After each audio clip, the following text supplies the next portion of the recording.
All right. Hello, everybody. Today I am excited to be here with Miss Anna Brooke. Anna, hello. Hi, Candy. How are you? I am doing great. Thank you. So, Anna and I are both authors with the Unapologetic Voice House. And so we thought we would take a little bit of time today to share a little bit of our wisdom about the journeys that we've been on and talk through ideas that some will be spontaneous, but we also want to talk about the topic of forgiveness today, which is Hmm. important stuff. So before we get going, I'm going to pull a card from my deck. So you tell me when. Okay. Now. Okay. And this is seven heavenly virtues, keys to goodness.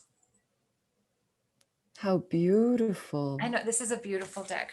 Beautiful, beautiful deck. Okay, so let me look this up quickly. They're usually in alphabetical order in the book, but then there's a few randos. So here it is. Here it is. Seven heavenly virtues. You represent spiritual enlightenment, divine knowledge, and wisdom.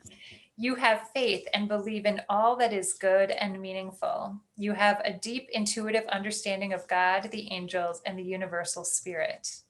You know the keys to goodness. You are being asked to use this knowledge to empower and teach others. I it never That's ceases amazing. to amaze me. So literally, Anna and I have just been talking about going on a divine wisdom book tour and celebrating the divine goddess that is within. So this is fantastic. So, all right. So, what are the seven heavenly virtues? What do they mean? Faith, belief and trust in the right things. Hope, belief that good will prevail. Charity, unlimited loving kindness towards others. Fortitude, never giving up. Justice, being fair and equitable towards others. Patience, accepting the grace to forgive. Temperance, practicing self control and moderation. How about that? Well, there we have our seven major topics for our speaking tour. Thanks, universe. That was really clean. It was perfect. It was absolutely perfect. All right. So, Anna, tell everybody a little bit about yourself and your book. With pleasure. Thank you so much. So, my name is Anna Brooke. I'm also known as Reverend Legs Malone. I've been a burlesque performer for the last 14 years in New York City, although now I live in the great white north of our fair, fine country. And I wrote a book called Stripped Down. Here it is. It's right here. That's me on it, wearing significantly more makeup than I am right now, and more hair. But it is the book, the subtitle of the book is How Burlesque Led Me Home. And it's really how, when I got into burlesque, which if you are unfamiliar with it, it is the art of the striptease. It is not full on strip club style stripping. So if you're clutching your pearls, you can soften your hands a little bit. It's all good. It's really a very artistic, free, fun, playful expression that really celebrates the body. And so I stumbled into it very unexpectedly when I was pretty much scraping bottom in my late 20s. And it really kickstarted the rest of my life. And it all went back to just listening to that divine spark, sort of pushing me forward. In my case, the divine dropped down during a meditation that I was participating in, a guided meditation. And the question that we were holding and sort of listening for our sixth sensory answer to was ask yourself what would be your greatest joy as a career. And I was told burlesque dancer. Now I tend to be the prime woo member of any major group, but that I had never had a message come through so clearly and audibly. Actually, it sounded like somebody's ears were inside of my ears, speaking directly to the center of my brain. I've never had an experience like that since. I had never had one prior to that. So it was one of those things where I was like, okay, if a disembodied voice is telling me to do something and it also lights my body up with like excitement and joy, I'm going to go find that out.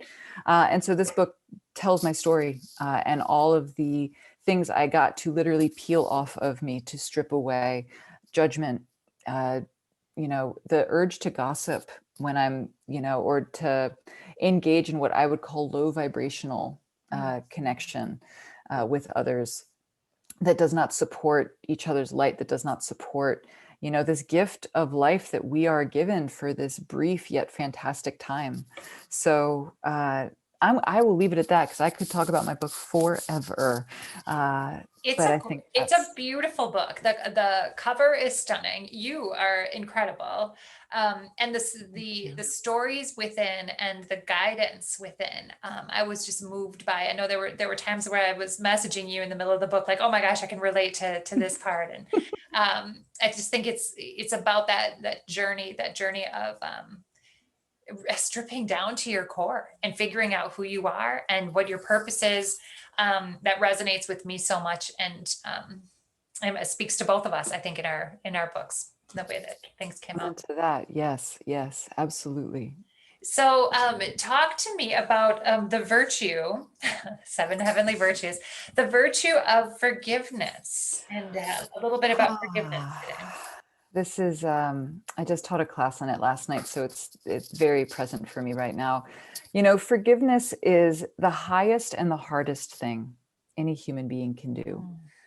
It's interesting because when people think about forgiveness, number one, there tends to be a very strong somatic response. People tend to go, like, they'll seize up and be like, oh, forgiveness. Oh, that means I have to let love in. Oh, I don't want to do that.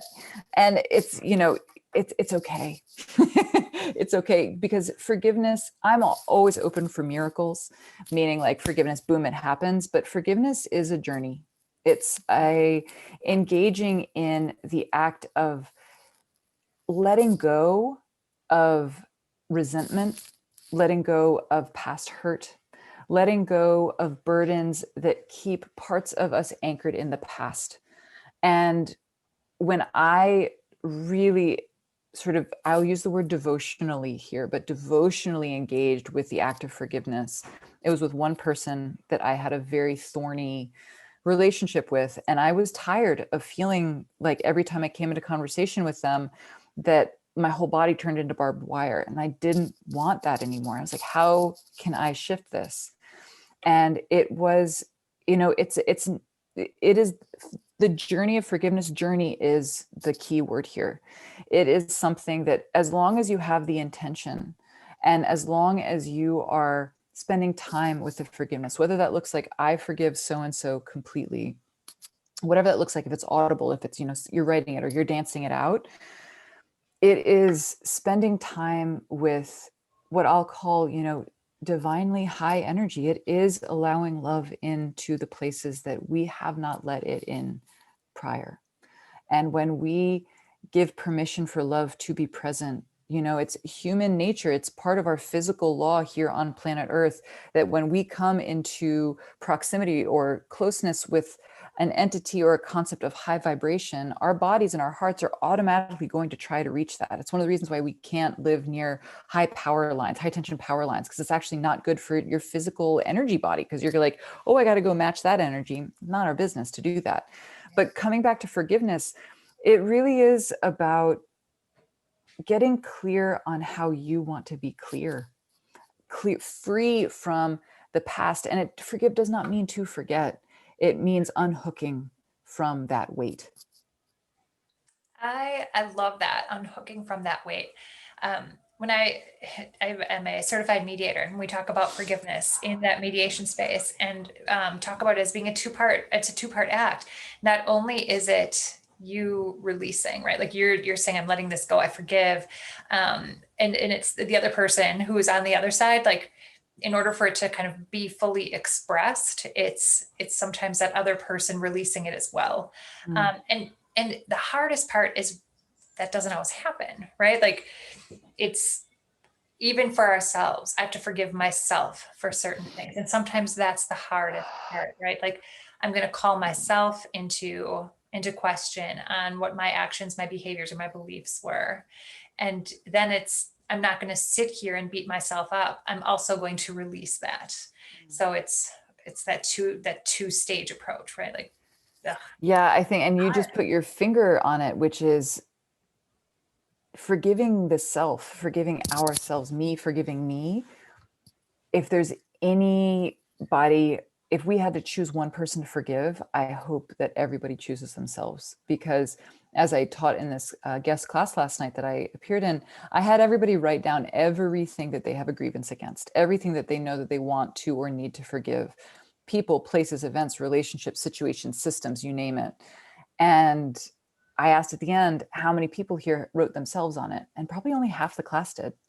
And the thing is, when we pile up all those grievances and we look at, everything that's holding us back, that's giving us grief, the bitter pill, if I can use, is the fact that if you just wrote that list, you are the common denominator.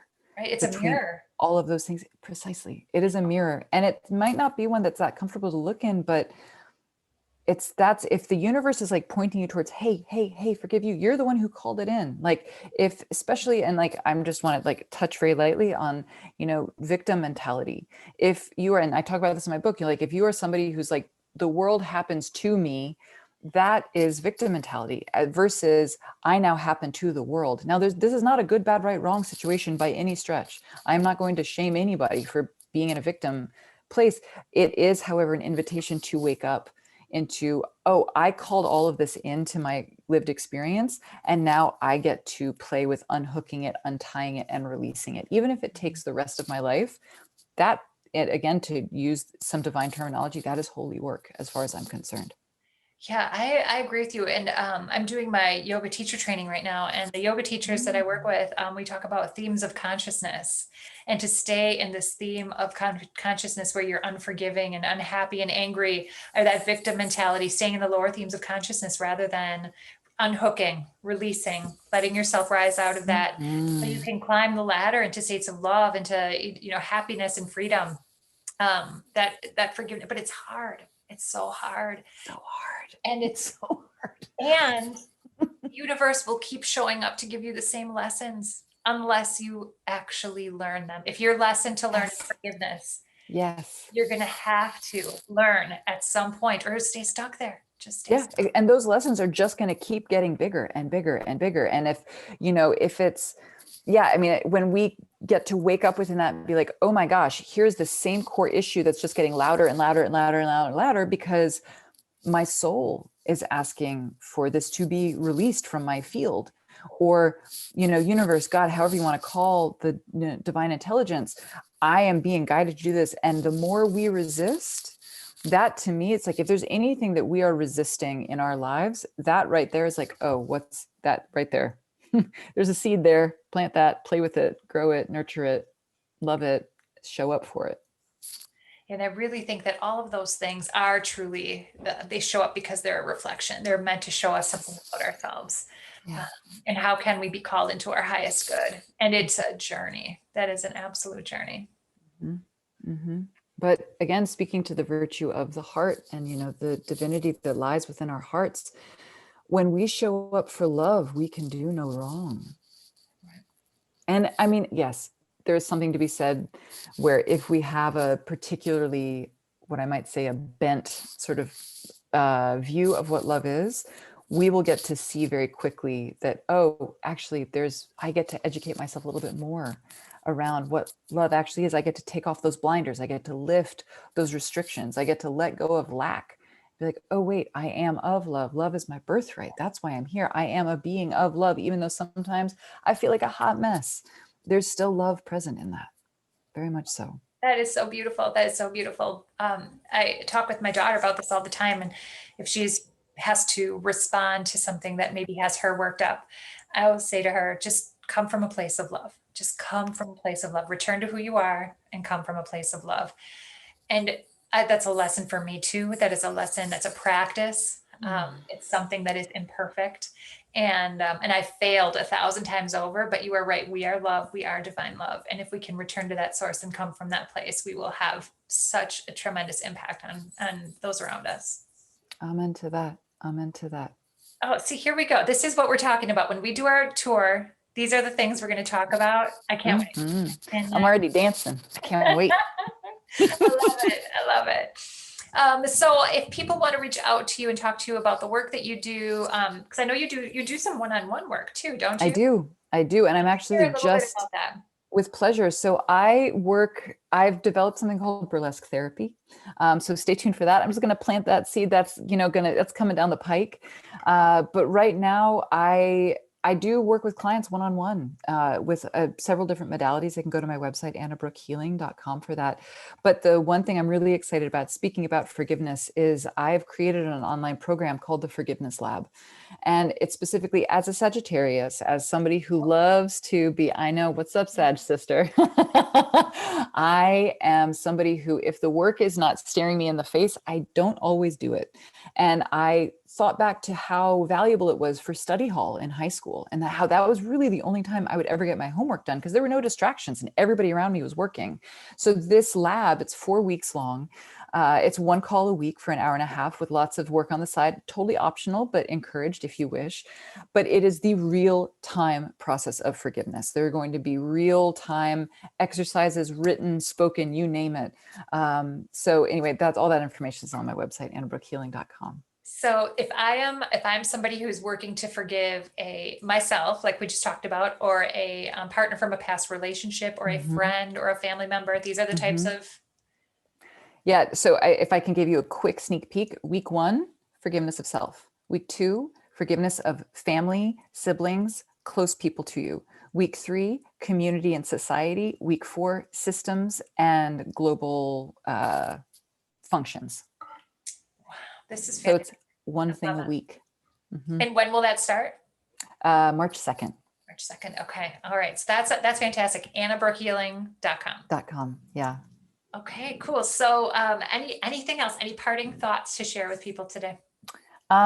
Gratitude for you, my love. Oh, Truly, this is what, right now with COVID being what it is, we are experiencing such physical disconnection that I feel the disparity of connection just in our lives has been made apparent. And so, like this, here you are, holding space for me and my book, and you and your gorgeous book, creating community in a brand new way. And so I really want to let people know, if you feel alone, you're not. You're not. There are people who are either just like you, or maybe working through stuff just like you are. And that community is present and waiting.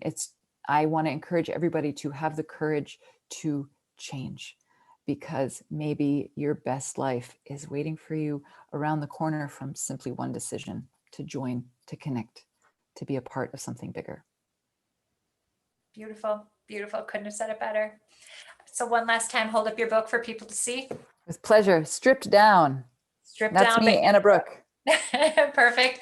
And my book, Finding Life in Between, a journal to you.